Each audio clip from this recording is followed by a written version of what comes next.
Ambassador Ferit Hoxha, the permanent representative of Albania to the United Nations, welcome to Al-Arabiya, sir. Thank you very much for having me. It's a pleasure and an honor to be with you and with your audience. Thank you, sir.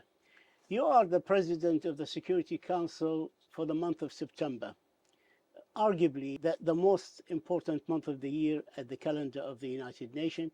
And it's because the event of UNGA, United Nations General Assembly meeting, the annual meeting, takes place during September. Can you please talk to us and to our viewers about your priorities, since you will be in command of the ship in the Security Council during this very important month? September is a very particular month for the United Nations, but also for the Security Council. The whole world comes to New York, not only to meet, not only to debate, but also with a hope to try and do something to address the many problems that we all face in our countries, in our regions, in the entire world.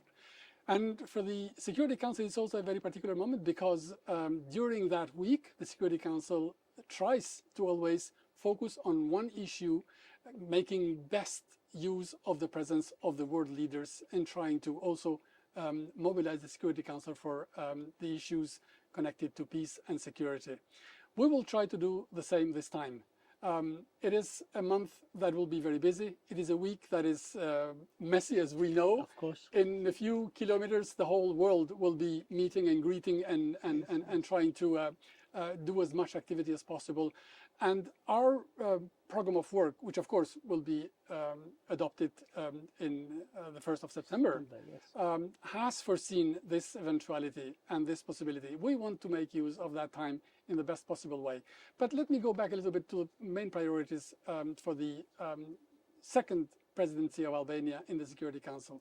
The first one was in June last year. The first was in a busy month as well, June, but September is very particular. I would like to go back to the Security Council, and there's no doubt you and I and many others are frustrated with the inability of the Security Council dealing with crisis around the world, whether it's in the Middle East, whether it's in Africa, Sudan and Niger are only the latest examples, whether it's with the Ukraine war that's been waged by Russia inside the Ukraine. What do you attribute this complete failure by the body, which is supposedly entrusted with keeping peace and security around the world, or to deal with threats to peace and security around the world? This is not a question. This is reading my mind, because I think exactly like you, that when Albania and my team and myself joined the Security Council, we were extremely enthusiastic that we would try to build something with others in trying to really have the Council to be more responsive, yes, more responsible for its unique mandate. Yes. Never ever has history known a more powerful body than the Security Council.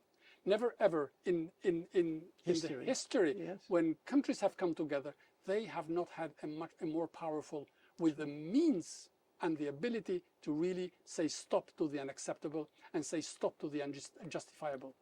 Unfortunately, with the time we have seen that the Council has done a lot of things, but also has missed a lot of opportunities.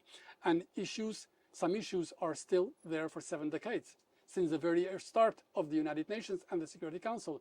This is the most frustrating thing that you feel when you are in the Council, empowered with the will, the desire to do something, and facing the impossibility to do what you think is best, what you think is just. And that really goes to this frustration that is shared not only from some members in the Council, including my country and my team and myself, but also with the wider membership. Because we don't need a Council to meet just and to repeat its own meetings. Listen to speeches, we need a Council that has the tools and should use the tools. That's why the reform of the Council is one of the pressures under this current Council to do more, to do better, because otherwise the wider membership will lose confidence, and the Security Council will lose its credibility. I wish I had the answer. I don't have it. Otherwise, I'm sure many others have tried, but I can tell you one thing. We have used every minute, every hour, every day of our presence in the Council to really push into this direction. We might not succeed. Others have been unhappy with that. But we will, until the very last moment, we will try to push into that direction, because this is the only hope that millions of people have. Millions of those who really look at the United Nations with hope that they will do something, and then they are deceived, and this is not what we should do. Well, thank you very much, Ambassador, for saying this. Many people in the world will sympathize with point of view and watch with frustration on this.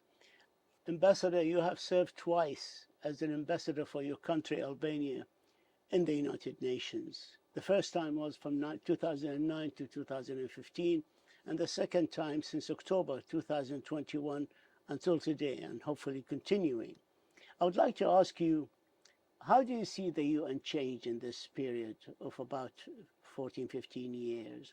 And the challenges has changed, and the composition of the membership, the council, and the working methods within the council.